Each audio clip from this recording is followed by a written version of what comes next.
Hello guys, welcome back to my new video. तो भाई 11:13 हो चुके हैं और आज तारीख है 9 जनवरी। तो भाई ये साल बड़ा बुरा गया अपना। तो साल के स्टार्टिंग में ही खर्चा खर्चा, नुकसान ही नुकसान। अब नुकसान क्या हुआ वो तो आपको पता ही है, आपने अगर इससे पहले वाली वीडियो देखी होगी तो। क्योंकि भाई गाड़ी की सर्विस हुई थी, सर्विस होने के बाद वो क्या बोले, इसमें वो नहीं डले थे प्लग, तो प्लग होते हैं ना, वो नहीं डले थे। तो मैंने सोचा यार मैं प्लग डाल लेते हैं, मिसिंग मार रही थी हल्की हल्की गाड़ी।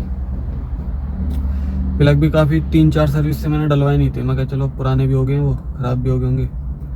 तो मैंने प्लग लिए, 190 रुपये का एक प्लग दिया उसने, 4 प्लग लिए मैंने और उन्हें डालने लग गया। NG के कंपनी के प्लग थे वो। अब पता नहीं लोकल थे ओरिजिनल थे, क्योंकि आजकल स्पेयर पार्ट्स वाले बताते हैं कि भाई आजकल कॉपी बहुत चल रही है, मतलब फर्जी माल, ओरिजिनल पैकिंग में फर्जी माल आ रहा है। तो अब पता नहीं वो क्या था, फर्जी था या सही था। अब मैंने 3 प्लग तो उसमें लगा दिए थे। अब जब मैं लास्ट वाला प्लग कस रहा था, जैसे नॉर्मल कसते हैं, नॉर्मल हाथ से कस रहा था और फिर हल्का सा टाइट करा मैंने, तो वहीं टूट गया। बहुत हल्का सा, मामूली सा टाइट करती टूट गया, कट जैसी चूड़ी उसके अंदर रह गई और ऊपर का वो सफ़ेद सफ़ेद बाहर आ गया, जो उसकी चिमनी होती है। अब भाई मैंने फ़ोन मिलाया मिस्त्री को, मैं कहा ऐसे बात है। तो मिस्त्री ने कहा भाई देख यहाँ पे एक है खैरातिया, वो निकाल देता है बाहर से बाहर, हेड वेड खोलने की कोई ज़रूरत नहीं पड़ेगी। क्योंकि तो एक काम कर, 3 पिल को पैसे लिया आराम से। मैं 25-30 किलोमीटर उसे लेके गया गाड़ी को खैरातिया के पास, जिसको वो बताया था उसने, मिस्त्री ने। अब उसने निकाल भी दिया। वो निकालने के बाद भाई उसमें चला गया कचरा। जैसे उसने चूड़ी उड़ी कसी होंगी उसमें प्लग को निकालने के लिए, तो उसका जो ना कट के जो भी कचरा था, मतलब प्लग का टूटा हुआ टुकड़ा, वो चला गया पिस्टन के ऊपर अंदर इंजन में। और वो जब गाड़ी स्टार्ट हुई, स्टार्ट मैंने बिना प्लग लगाई करी थी ताकि जो कचरा था वो बाहर आ जाए, लेकिन जो मोटा कचरा था वो भाई बैठ गया रिंग और पिस्टनों के बीच में, उसने काट दिया पिस्टन। पिस्टन काटने के बाद भाई उसमें गैप हो गया, ठीक है। और गैप होते भाई आवाज़ करने लग गई गाड़ी बेतुकी, कटर कटर कटर कटर की आवाज़। अब फिर मिस्त्री को दिखाया तो भाई मिस्त्री कहने लगा इसका तो भाई इंजन होगा अब, ठीक है। एक प्लग ने इंजन खुलवा दिया पूरा। खुलने के बाद भाई उसका बंधा, 2-3 दिन लगे उसे बंधने में। खैरातिया के पास गई, वहाँ से आई, फिर इंजन बंधा। तो भाई 25-30 हज़ार रुपये का खर्चा अपना लग गया, क्योंकि सारी चीज़ मैंने जेन्युइन डलवाई 1 नंबर की। जब मैं इंजन खुल ही रहा है तो बार बार थोड़ी ना खुलता इंजन। मैं तो एक बार ही कर दे सारा, जो भी सील्ड विल्ड ठुकी, रिंग पिस्टन नए, सब वाल नए, हेड वेड टोटल 1 नंबर से बिल्कुल नया इंजन। तो भाई 25 हज़ार रुपये के करीब उसमें लग गए, है ना, क्योंकि सारी चीज़ें डलती हैं नहीं, मिस्त्री भी लेता है, खैरातिया भी लेता है अपनी लेबर। तो भाई 25 हज़ार रुपये का खर्चा आ चुका अपना इंजन में, ठीक है। अब उसके बाद हमने गाड़ी स्टार्ट करी मिस्त्री के पास।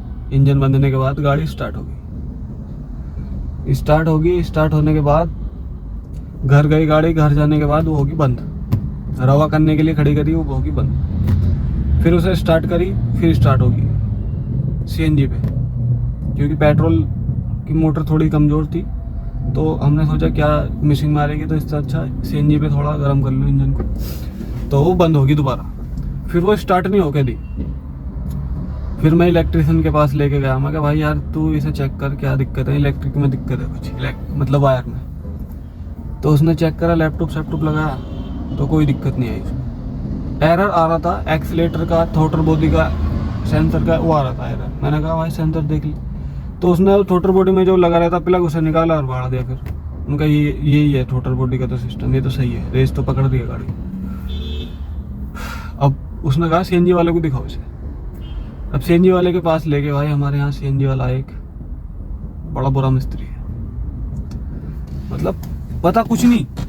और चलो ले गए उसके पास। ले आने के बाद उसने भाई 2 दिन लगाए गाड़ी में, 2 दिन लगा रहा है। उसने कहा कि इसकी जो ना वायर बदली जाएगी पूरी, CNG की जो वायर रहती है, वायर और CNG का ECM, CNG के सेंसर सारे टोटल मगर इसके बाद हो जाएगी सीएनजी पे स्टार्ट। नो हाँ हो जाएगी। मगर तो एक काम कर, हमारे वायर निकाले मत, ऊपर से डाल के अपनी चेक कर ले वायर बिछा के। और उसने ऐसे करा, बिछा गए, तो उसके बाद भी गाड़ी स्टार्ट नहीं हुई। अब फिर इलेक्ट्रिशियन को बुलाया। मैं कहा भाई यार तू, मतलब मिस्त्री को कुछ नहीं पता, ना इलेक्ट्रिशियन को कुछ पता सारी चीज़ देखने के बाद, लेकिन जो मेरे दिमाग में डाउट था भाई ये यहाँ कमी है। मैंने उनसे बताया भी, लेकिन वो यार मिस्त्री अपनी वाली करते हैं कि मिस्त्री वाली है, तो ड्राइवर है, इन्हें क्या पता, पागल हैं तो, है नहीं, क्योंकि इन्हें क्या पता इन चीज़ों के बारे में। लेकिन यार हमें इतने साल हो गए, हमें इसकी जो ना नस नस का पता है गाड़ियों की, कि कौन सी चीज़ अगर कुछ दिक्कत आ रही है तो उसमें कहाँ पे प्रॉब्लम आ रही है, इतना तो अंदाज़ा हो जाता गाड़ी चलाते हुए। तो मैंने उससे कहा था यार एक काम कर ले, तो जो ना इसके इंजेक्टरों के करंट चेक कर, जो पेट्रोल वाले इंजेक्टर है उनमें जो करंट आता उन्हें चेक कर, करंट आ रहा नहीं आ रहा, मुझे लगा उसमें डाउट है। तो उसने पहले तो उसने मना कर दी थी, इलेक्ट्रिशियन ने भी और सीएनजी वाले ने भी, उन्होंने कहा नहीं इनके करंट नहीं भगते। मगर ठीक है भाई, अब तुम्हें ज़्यादा नॉलेज होगी इस चीज़ की। अब जब लास्ट में थक हार गया ना, वो सारे एसीएम नए लगा दिए उसने, सारी चीज़ सेंसर वेंसर सब नए लगा दिए सीएनजी के, वो भाई जब भी स्टार्ट नहीं हुई। अब फिर मैंने उनसे कहा भाई एक बार मेरी मान लो, इस चीज़ को चेक कर लो। अब उन्होंने चेक करी तो उसमें करंट ही नहीं आ रहा था इंजेक्टर में, ठीक है, वायर सही थी। फिर एक सेंसर होता है मैप सेंसर, मैप सेंसर निकाला, गाड़ी उसे निकालती गाड़ी स्टार्ट, पेट्रोल पे भी स्टार्ट, फिर सीएनजी पे भी स्टार्ट होगी अपनी, ठीक है। अब हमारा इसमें कोई फॉल्ट नहीं था, हमारी वायरिंग का, ना हमारे सीएनजी का, ना हमारे एसीएम का, सीएनजी के, सब चीज़ सही थी, क्योंकि पहले गाड़ी जब बंद हुई थी, इंजन खुलने से पहले सब चीज़ बढ़िया चल रही थी, सीएनजी विंजी पेट्रोल भी। अब मिस्त्री को कुछ नहीं पता, ठीक है, इतनी माँ बहन उसकी एक करने के बाद, तुमने वो फिल्म तो देखी होगी ना उसकी, जॉनी लीवर की शायद, जो रोलर सही करता है कि अभी ठीक करके देता हूँ, और फिर उसका तामझाम बिखेरने के बाद फिर वो कहता कि मुझे इतने रुपए चाहिए, नुकाए के इसकी माँ बहन एक करने गए। तो वही वाला सीन मिस्त्री ने, सीएनजी वाले ने हमारे साथ करा। नो भाई मिस्त्री साहब स्टार्ट होगी, एक काम करो अपनी वायर निकालो और हमारी वाली जोड़ दो, जो भी कनेक्शन है हमारी वायर सही है, सेंसर में दिक्कत थी। तो उसने जोड़ दिया, हमारी गाड़ी स्टार्ट होगी अपने उस पर, वायरिंग जो हमारी थी। अब उससे हमने पूछा, मैं चलो जी बताओ तुम्हारी क्या लेबर हुई, अब तुम एक दिन इसमें लगाया, तुमने एक दिन ही लगाया था, अगले दिन तो उसने रात होते ही उसने मना कर दी, उनका मैं नहीं लगाने का। उस दिन ही पता चल गई थी, एक दिन के अंदर ही पता चल गई थी कि हमें सेंसर खराब है। अगले दिन को उसने कह दिया कल करूँगा मैं, जो भी करूँगा, अब तुम्हारी वायरिंग जो जोड़ूंगा, तुम्हारी वायरिंग कल जोड़ूंगा। अब उससे खूब खुशामंद करी, मैं कहा भाई टैक्सी वाले आदमी हैं, हम टूटे पड़े हैं, ऐसी हालत में इंजन ख़राब हो गया कि हमारे पास पैसे हैं नहीं, मतलब हमारा मिजाज नहीं है कि हम एक दिन और रुक जाए। तो नहीं माना भाई, मैं नहीं मान रहा भाई, गुस्सा तो आ रहा था। खैर मैं कहा चल छोड़, नहीं कर ले तू, कल का दिन और ख़राब कर। अब अगले दिन उसने अपनी हमारी वायर जोड़ दी, जोड़ने के बाद उसने सेल्फ मारा, गाड़ी स्टार्ट हमारी पेट्रोल पे भी चल रही, सीएनजी पे भी चल रही। अब उससे पूछा मैं, मिस्त्री साहब अपने पैसे बताओ, तुम्हारे कैब पे हो गए, अब तुम लगे हो उसमें, हालांकि फॉल्ट तो कुछ और था, सीएनजी में कोई फॉल्ट नहीं था। तो भाई उसने हमारा बिल बताया 3250 रुपये का। अब मन ही मन तो वही डायलॉग याद आ रहा था, काय के इसकी माँ बहन एक कंधे के तो भाई 3200 रुपये का बिल बैठाया उसने। अब गुस्सा तो आ रहा था, एक मिस्त्री था जिससे इंजन बनवाया, उसे बुलाया, मैं कहा भाई इतने रुपये मांग रहा, तो उसने भी उसे गाली वाली सुनाई, मैं कहा भाई तू किस चीज़ के मांग रहा है, इस चीज़ के मांग रहा। तो ये ना शर्म नहीं होती ना, वो बहुत से मिस्त्री मन नहीं जीतते चाहिए। और फिर उसका पिंड काटा भाई 2500 रुपये में, 24-25 हज़ार उसमें लग गए इंजन में, 2500 रुपये उसने ले लिए सीएनजी वाले ने, ठीक है। हालांकि उसका कोई सीन नहीं था, लेकिन फिर भी भाई मिस्त्री लोग होते हैं ऐसे, एक तो मिस्त्री हो गया, डॉक्टर हो गया, वकील हो गया, भाई इनसे जो ना ऊपर वाला ही बचा हुआ बस, क्योंकि ये किसी की मजबूरी नहीं समझते कि क्या मजबूरी है भाई। कोई प्राइवेट वाला चलो उससे तो ले लो यार, उसके पास इतना है, होता है प्राइवेट वालों के पास। और टैक्सी वाले तो यार तुम्हें पता खाना कमाना ही होता है, बस किस्त भरनी होती है, अपना गाड़ी पुरानी होगी, कागज करवाओ, ये करवाओ, 100 टेंशन है टैक्सी वालों के लिए। लेकिन वो मजबूरी नहीं समझते, मगर ले भाई तो 2500 रुपये ले, जब 24-25 हज़ार रुपये में आग लगा दी तो ले 2500 रुपये तू पकड़। और उसे लगाने के बाद अब हम रोड पे आए भाई, रोड पे ही आ गए हम। तो कहने का मतलब ये, गाड़ी तो रोड पे लेके आए, लेकिन उससे पहले हम रोड पे आ लिए। इतने रुपये मतलब यार अचानक ही ऐसा होना, तो आदमी का भी जान नहीं होता यार हर चीज़ का, कि हाँ भी इतने रुपये इंजन में लगेंगे। तो वही है भाई, देखो 6-7 दिन खराब हो गए अपने, 6 कहाँ 7-8 दिन खराब हो गए। और आज 9 तारीख है, आज आऊँ, आज एमसीडी ली 3000 रुपये की। तो यूँ साल तो इतनी बुरी गई है, बहुत बुरी। शुरू में ही पहली दूसरी तारीख को ये हो गया सीन हमारे साथ, इतनी बुरी गई है यार। 2024 इतना बुरा शुरू में स्टार्टिंग हुआ। बस यार दुआ करो ऊपर वाले से कि सब अच्छा हो, क्योंकि यार बहुत टूट गया यार, मज़ा नहीं आ रहा गाड़ीबाजी में। क्योंकि यार देखो, अब इससे पहले मैंने फिटनेस कराई थी गाड़ी की दिसंबर में फिटनेस कराई, उसमें 10,000 रुपये लग गए, 10-12,000 रुपये। उससे जब फिटनेस कराई तो गाड़ी में डेंटिंग पेंटिंग भी करवाई, क्योंकि जब भी फिटनेस होती सही, और उसमें डेंटिंग पेंटिंग में लगा दिया भाई 10-15,000 रुपये। मतलब 2-3 महीने के अंदर अंदर लगभग 50,000 रुपये जा चुके हैं गाड़ी के अंदर, गाड़ी में लग चुके हैं कागजों में, इंश्योरेंस में कराता हूँ 3 महीने वाला, 5,000 रुपये का इंश्योरेंस होता है 3 महीने का। अब अगले महीने फिर इंश्योरेंस आ जाएगा 5,000 रुपये का 3 महीने के लिए। यार सही बताऊँ ना, गाड़ीबाजी बनाने को बना लो, लेकिन मज़ा नहीं है।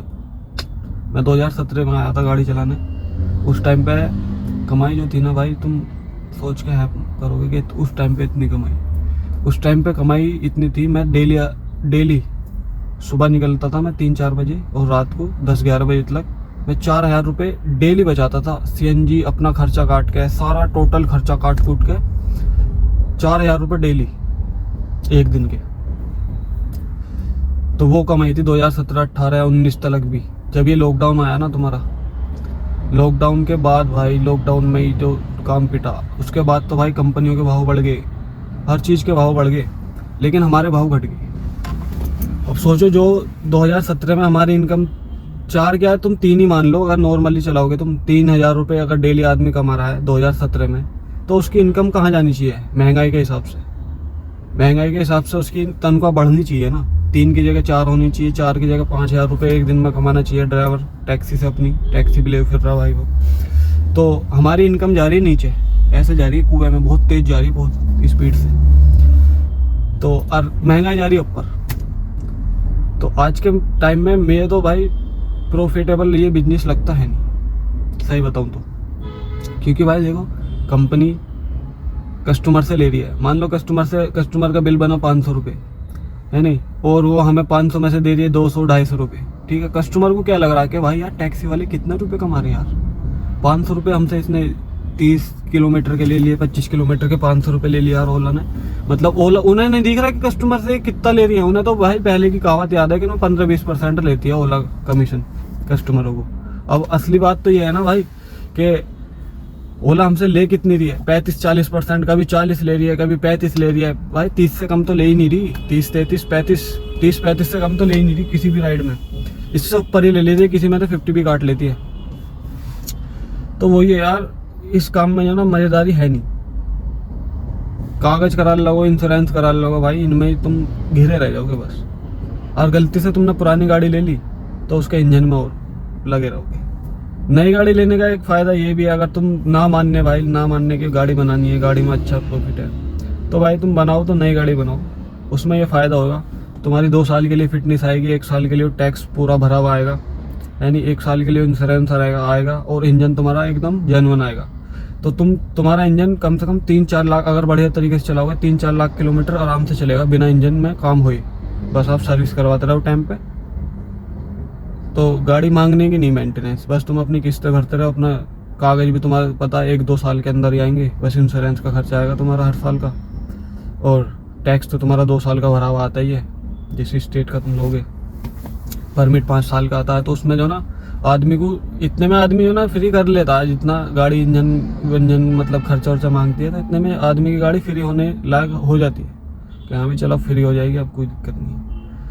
अब उस टाइम में तो यार हम लोगों ने कर ली फ्री गाड़ी, कमाई अच्छी थी, इतना लोड नहीं पड़ा। लेकिन भाई जो भी लॉकडाउन के बाद की किस्तें गई हैं भाई, हमें पता हमने कैसे भरी है।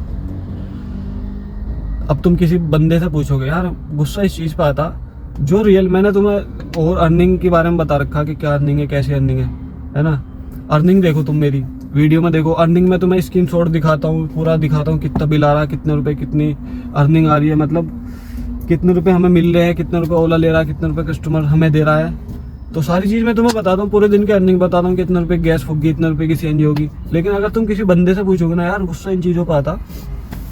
मान लो मैंने आज 3000 रुपये का काम करा, वो मैंने काम ही तो करा, उसमें खर्चा तो नहीं बताया मैंने। अब तुम किसी से पूछोगे हाँ भाई गाड़ी बना ले, हाँ नो बना ले भाई, उन्होंने क्या कितना रुपये कम जा, कितना रुपये काम कर लेते ना आज, मैंने कर लिया 3000 रुपये का काम। अब उस बंदे के, जो बंदा गाड़ी बनाने के बारे में सोच रहा है, वो क्या सोचेगा, 3000 रुपये का दिन, एक दिन के अंदर उसने काम कर रखा यार, बढ़िया गाड़ीबाजी। तो फिर अब वो आदमी यही सोच के, वो बंदा वो नहीं बताता कि इसमें खर्चा कितना है, तुम्हारा महीने का खर्चा कितना, साल का खर्चा कितना है, कितनी सिरदर्दी है, और कितने रुपए का उन 3000 रुपये में तुम्हारा खर्चा कटेगा, सीएनजी का, टोल का, अपना क्या बचेगा, और कमीशन वमीशन काट कूट का क्या बचेगा तुम्हारे पास। शाम को अगर तुम हिसाब लगाने लग गए, एक एक चीज़ सबकी देने लग गए तुरंत ही, तो तुम्हारे पास कुछ नहीं बचेगा। अगर वो अर्निंग तुम किसी को बताओ तो भाई वो आदमी कभी गाड़ी नहीं बनाएगा ये सोच के कि हाँ भाई इतनी अर्निंग का क्या फ़ायदा, इतनी सिरदर्दी, और फिर टैक्स भरो, ये भरो, फिटनेस कराओ, सारी चीज़ कराओ, और बचत है नहीं, खर्चा इतना ज़्यादा है। तो उस लारे में आके लोग बाग गाड़ियाँ बनाते हैं कि हाँ भाई 3000 रुपये की अर्निंग बता रहा एक दिन की, भाई बढ़िया काम है तो बना लो। अब जब फंसता भाई साहब, क्योंकि देखो जो भी गाड़ी, मुझे तो लगता है जो भी टैक्सी बाजी में आता है ना बंदा, 100 में से 95% ऐसे बंदे जो घर से अपना मिडिल क्लास है या कमज़ोर हैं, जिनके पास और कोई बिजनेस करने के लिए है नहीं। तो वो क्या करते हैं भाई साहब, जो भी उनके पास कर्जे पानी से लेके अपना 1-1.5 लाख रुपए, 1.5-2 लाख रुपए, जितना भी डाउन पेमेंट होता है वो गाड़ी का जमा करते हैं, और फिर वो गाड़ी लाते निकाल के, कम से कम 4 या 5 साल के लिए उसका लोन करा के, कि 4-5 साल की किस्त भर दो भाई, बना दो, हम भरते रहेंगे। अब भाई 4-5 साल के लिए तुम होगे ना उसके अंदर इन्वॉल्व होगे, तुम 1 साल के अंदर, 2 साल के अंदर, जब तक तुम्हारी गाड़ी सही चल रही है, जब तक कागजों का खर्चा नहीं आ रहा है, जो कंपनी से दिए हुए कागज है वही चल रहे हैं ना, उसके बाद जब तुम कागज कराने लगोगे ना, जब तुम्हें पता चलेगी कि हम किस दलदल में फंस गए, इस दलदल में हम कैसे फंस गए हम, और कैसे निकलेंगे अब। क्योंकि गाड़ी का लोन कराया तुमने 5 साल का अपने ऊपर, ठीक है, हालांकि तुम अपनी टाइम पे किस्त भर रहे हो, अगर तुम किसी और को बेचोगे ना तो उस बंदे का कोई भरोसा नहीं कि हाँ वो टाइम पे किस्त भरेगा नहीं भरेगा, उसके बाद गाड़ी खींचेगी, तुम्हारा सिविल स्कोर खराब होगा, बीमे वाले तुम पे केस करेंगे, वो सॉरी इंश्योरेंस वाले केस, इंश्योरेंस वाले नहीं, वो फाइनेंसर आपके पास केस करेंगे आप, तो वो सिरदर्दी भाई फिर झेलनी पड़ती है। 5 साल के लिए आदमी समझ लो दलदल में फंस गया, ठीक है। अब रो पीट के अगर तुम गाड़ी रोकोगे ना, जो गाड़ी किस्तों पे चल रही है उनसे पूछ लो कि हाँ भाई तू गाड़ी, चलो 3-3 हज़ार रुपये तो डेली कमा रहा, तू ये बता देता ना एक आधी किस्त फालतू जमा कर रखी है गाड़ी की हद तक, कोई नहीं बताने का भाई, हर कोई ये बताएगा कि हाँ 1 टूट में चल रही है, 2 किस्त टूट में चल रही है, कमाने के बावजूद भी, गाड़ी चलाने के बावजूद भी ये बताएगा कि 1 किस्त टूट में चल रही है, 2 किस्त टूट में चल रही है, वो आज इस महीने इससे पैसे लेके किस्त भरी थी, इससे पैसे लेके किस्त भरी थी, यही सीन होता है भाई। और तुम जो ना रो धोके, हालांकि 5 साल तक चलो किस्त भर भी लोगे उसकी, भर ली तुमने 5 साल तक, तुम कागज भी कराओगे उसके बीच में, मेंटेनेंस भी कराओगे गाड़ी का, टायर टप्पे सब चीज़ कराओगे, और उसके बाद जब तुम 5 साल के बाद उस गाड़ी की कीमत लगाओगे ना भाई, 2.5 अगर डिजायर गाड़ी है ना 2-2.5 लाख रुपए बस इतने मिल सकते हैं उसके, और कुछ नहीं मिला। अब लगा लो तुमने कुछ नहीं कमाया, तुमने किसी से उधार ले लेके यानी अपना पेट काट काट के किस्त भरी कि हाँ भाई गाड़ी फाइनल कर लगे, तुमने अपने पास कुछ नहीं सेविंग करी 5 साल के अंदर, बस किस्तें भरी, अपना घर का खर्चा चला लिया बस। अगर तुम देखोगे ना तो तुम्हारे 5 साल वेस्ट गए हो तुमने, क्योंकि 1.5 से 2 लाख रुपए तुम गाड़ी का डाउन पेमेंट जमा करोगे, और तुम्हारा 5 साल के अंदर वही वापस मिल जाएगा, बस 50-1 रुपये, 50 या 1 लाख रुपए, जो भी अगर कोई अच्छा बंदा मिल गया, कोई अनाड़ी था तो तुम उसे बेच सकते हो 2.5-3 लाख रुपए की। अन्य भाई जो खेला खिलाया बंदा वो 2.5-3 की भी नहीं लेना उसे, 2-2.5 लाख रुपए की गाड़ी बिकेगी। अब तुम सोच लो 5 लाख के अंदर तुम्हें क्या बचा 5 साल के अंदर, 5 साल के अंदर क्या बचेगा गाड़ी, जब तुम उसकी कीमत लगाओगे 5 साल फ्री करने के बाद, अब तुम्हारे पास क्या बचा, क्या तुमने जोड़ा 5 साल के अंदर। अगर उसका हिसाब लगाने बैठ गए ना भाई, कुछ नहीं मिलेगा, कुछ नहीं, जेब खाली मिलेंगी तुम्हारी, हो सके और उल्टा कर्जा ही हो तुम पे दूसरों का गाड़ी के ऊपर ही। तो मेरे हिसाब से तो भाई गाड़ीबाजी ना बनाओ तो सही है, ओला उबर के लिए तो ना बनाओ तो सही है, क्योंकि भाई इन्होंने बर्बाद करके डाल दिया। जो भी काम था ना वो बस लॉकडाउन से पहले था, लॉकडाउन से पहले तक बढ़िया काम चल रहा था, हमें ये भी पता नहीं चल रही थी किस्त कब भर गई हमारी, कब नहीं भरी, इतना पैसा था। लेकिन अब लॉकडाउन के बाद तो भाई देखो कमीशन डबल कर दिया है, CNG डबल हो गई है, और जो इंसेंटिव हमें डेली का मिला करता था वो 0 हो गया, समझ रहे हो ना। और सारे मेंटेनेंस पे लगा लो टायर, उस टाइम पे 2017 में 2000 रुपये का 2500 रुपये का टायर डलता था डिजायर का, आज 3500 से 4000 रुपये तक का टायर है। अब लगा लो महंगाई कहाँ जा रही है और तुम्हारी कमाई कहाँ जा रही है। तुम्हारी महंगाई जा रही है आसमान में और तुम्हारी कमाई जा रही है गड्ढे में। तो भाई मेरा तो कहने का मतलब यही है, आगे आपकी सोच है। जो मैंने बात आपको बताई है, बस अपने दिल की बात आपको बताई है। इसमें मैं किसी को डिमोटिवेट नहीं कर रहा। अगर कोई पुराना बंदा हो ना तुम्हारा, टैक्सी चलाता हुआ, जो 2015, 16, 17 में चलाई हुई किसी ने, और उससे पूछना कभी, वो बताएगा तुम असलियत आज की। और वो जो आज भी वो टैक्सी चला रहा हो ना, उससे पूछना कि हाँ भाई क्या बचत है क्या नहीं। ये जो नए नए बंदे हैं ये कुछ नहीं पता, नहीं इन्हें कुछ नहीं पता अभी। हमें पता ना, हम 2017 में गाड़ी चलाने आया था, उस टाइम से गाड़ी चला रहा हूँ मैं। और जब से चला रहा हूँ मैंने सारा टाइम देखा, ओला उबर का, बड़ा ऊपर का भी टाइम, नीचे का भी टाइम, सब टाइम देख लिया मैंने कि क्या कमाई थी पहले और अब क्या कमाई है। अब तो कुछ भी कमाई नहीं भाई। पहले जो कमाई थी ना, वो लोग बाग बस वही हवा उठ रहा, जो एक बार हो जाती ना किसी चीज़ की, उनको ओला में बहुत कमाई है, बहुत कमाई है। तो जो आदमी आ गया ओला में, उन्हें तो पता चल गई कि भाई क्या कमाई है नहीं, उन्हें तो आ गया कल। और जो अभी तक नहीं आए ना ओला में, जो भी वही बात सुनते आ रहे हैं कि ओला में बहुत कमाई है, वो जब पता चलती है जब वो गाड़ी खरीद लेते। तो भाई अपना, मेरा तो कहने का मतलब ये है, अगर तुम गाड़ीबाजी नहीं मानने ना, गाड़ीबाजी बनाना चाहते हो, गाड़ी में ओला उबर में आना चाहते हो, तो भाई मेरे ख्याल से जो ना, तुम मेरी मानो तो गाड़ी नहीं लेने से 5 साल के लिए फंसने से अच्छा तुम सिर्फ 1 या 2 महीने गाड़ी किसी की या तो रेंट पे ले लो। 20,000 रुपये में आराम से रेंट पे कोई तुम्हें गाड़ी दे देगा 1 महीने के लिए। 20,000 रुपये दो उसे, 1 महीने के लिए तुम्हें गाड़ी दे देगा। तुम उससे कितने रुपए भी कमाओ, तो उस गाड़ी से अगर तुम 1 महीने के लिए 20,000 रुपये दाव पे लगा लो भाई, तुम 2 लाख रुपये मत दाव पे लगाओ, अपने डाउन पेमेंट जमा करके 20,000 रुपये लगा लो। 20,000 रुपये लगा के और तुम जो ना उस गाड़ी से कमाओ, 1 महीने चलाओ उसे, बस ज़्यादा नहीं, 1 महीने पूरा 30 दिन चलाओ गाड़ी को ओला उबर के अंदर।